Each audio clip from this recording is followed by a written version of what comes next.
కంటి ముందే నందనం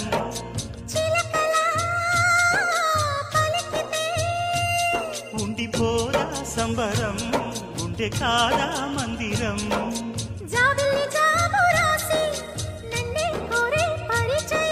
పున్నగ పూలు పూసే వన్నే చిన్నే రసమయం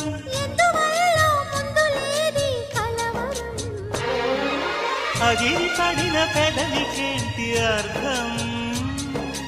అడుగుతోంది